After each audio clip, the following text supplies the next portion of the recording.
Ya, selamat sore, salam Just Talk. Kita bahas dua match, sedikit City, terutama Arsenal sama AC Milan. Oke, dan City kan tadi ketemu WBA tanpa Kevin De Bruyne. Di DPI gue udah bilang nggak ngaruh sama sekali ada Kevin De Bruyne atau enggak, dan terbukti WBA diobok-obok di kandang sendiri. Dan sekarang dengan match yang sama mereka berada di ranking 1. Walaupun MU besok ketemu Sheffield yang kemungkinan besar menang, tapi City sudah menemukan formnya pada saat mereka tidak bermain dengan striker, bermain tanpa striker. Hari ini Mahrez yang diberikan free roll dan berhasil, sangat berhasil. Foden, Sterling di sayap. Foden akhirnya diganti Ferran Torres. Bahkan Gundogan sama siapa namanya, Bernardo Silva diganti juga, masukin Gapsus menjadi striker. Jadi mereka punya beberapa opsi untuk menyerang dan itu cukup berhasil. Bahkan bukan cukup berhasil aja dari sisi hasil ya, tapi dari sisi permainan juga sangat memuaskan. That's why untuk gue City calon juara. Kita mulai dari Arsenal dulu. Arsenal terakhir kalah 1-0, tapi kalahnya untuk gue itu cukup memuaskan karena Arsenal main dengan 45 pemain cadangan sementara Southampton full team. Oke. Dan terbukti hari ini menang. Tapi bukan menang aja. Hampir semua full team kecuali Auba yang ada masalah keluarga digantikan PP, sama Tierney yang belum full fit digantikan Cedric. Cedric waktu di IPL kemarin lawan Southampton nggak begitu bagus, agak kagok di sayap kiri. Tapi sebelumnya dia main di IPL, gue lupa lawan siapa, itu mainnya bagus, passingnya bagus. Dan kembali hari ini bermain bagus, kayaknya udah mulai nyaman di sayap kiri, udah biasalah. Nah, yang gue agak kaget dan ini cukup bagus dari Arteta. Gue kira Bukayo Saka kan main di kiri, PP di kanan karena nggak ada Auba. Ternyata PP di kiri, Bukayo Saka di kanan dan berjalan. Ini salah satunya match di mana PP bermain untuk tim, nggak banyak dribbling, nggak penting. Bermain bagus sekali, cetak 1 gol, sangat layak, bekerja keras. Dan kalau harus dibilang semua pemain bermain bagus. Smith Rowe agak biasa, nggak jelek sama sekali nggak. Tapi ini pemain kan nggak bisa main 2 match dalam seminggu. Dan tadi ditarik juga, semoga cedera ringan. Nggak berat lah, cuman kecapean. Sama Thomas Partey, semoga Thomas Partey tetap bisa main. Kembali lagi bedanya Thomas Partey sama Elneny atau Zaka yang dulu, kalau di press dia ke depan, yang lain ke belakang. Itu bedanya dan itu sangat berpengaruh sekali dalam sisi menyerang.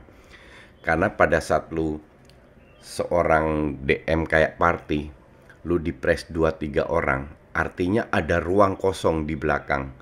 Kalau lu mundur ke belakang, lu tidak memanfaatkan ruang kosong yang ditinggalkan oleh lawan. Nah, dia lebih ke depan untuk melakukan serangan ke pemain tengah. Disitulah ruangan yang dimanfaatkan dan itu beberapa kali terjadi. That's why satu orang itu penting. Kalau punya visi, tahu bisa bermain. Walaupun Granit Xhaka 3-4 match terakhir itu bagus banget mainnya, nggak cuman kiri kanan ke belakang. Southampton sistemnya bagus tapi pemainnya ya gitu-gitu aja. Jadi banyak sekali salah dan ujung-ujungnya yang terjadi dengan Southampton 80% tadi serangan dari mereka apa? Crossing. Oke. Jadi tim kayak gitu emang nggak layak menang. Sementara golnya Arsenal yang pertama itu ketinggalan dulu kan. Nah, pada saat lu ketinggalan sebenarnya gue agak seneng juga ketinggalan karena di awal nggak sampai 3 menit di situ Arsenal langsung ngegas dan terbukti PP dapat 1 gol. Habis itu Bukayo Saka yang juga keren banget, dari siapa itu bolanya ya. Anyway, Bukayo Saka, terus assist yang ketiga, assist dari Bukayo Saka ke Lacazette. Lacazette juga bekerja keras. Semua bekerja cukup solid. Luis juga nggak aneh-aneh. Sirkulasi bola cepat berjalan.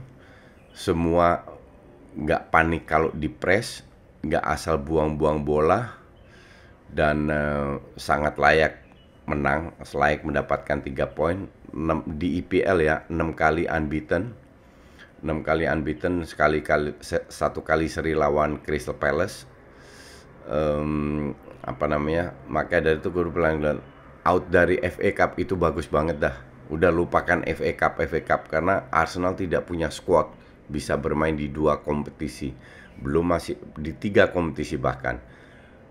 Belum masih ada European League. Jadi FA Cup out itu udah nggak penting lah. Arsenal toh udah punya FA Cup paling banyak kalau nggak salah. Jadi di mana pemainnya lebih bisa beristirahat. Kenapa? Karena Arsenal tidak punya bench yang bagus. Kalau starting 11 ya mungkin yang bisa bermain langsung itu cuma 1, 2, 3 mungkin, nggak lebih dari itu. Karena kalau lihat pemain kayak siapa namanya, Nketiah, Willian, itu kan nggak banget. Nah kalau Auba balik kan at least Martinelli tadi nggak jadi dimainin, masih ada El Neni di belakang, Gabriel, Pablo Mari kalau balik ya, squad benchnya lumayan lah. Asal Nketiah, Willian jangan masuk. By the way, Willian tadi main ya, masuk beberapa menit, lumayan lah, nggak melakukan hal-hal yang tolol. So pelan-pelan yang menjadi ujian ketahuan apakah Arsenal konsisten atau tidak itu ketemu MU. Memang MU 3 tahun sangat sulit menang lawan Arsenal, tapi MU lagi on fire juga. Mereka nggak usah main bagus, tapi efektivitas tinggi. Tapi kita lihat bisa nggak, apakah MU, apalagi sekarang City udah di atas, apakah MU bisa tetap stay di papan atas. Karena ini butuh mental juara.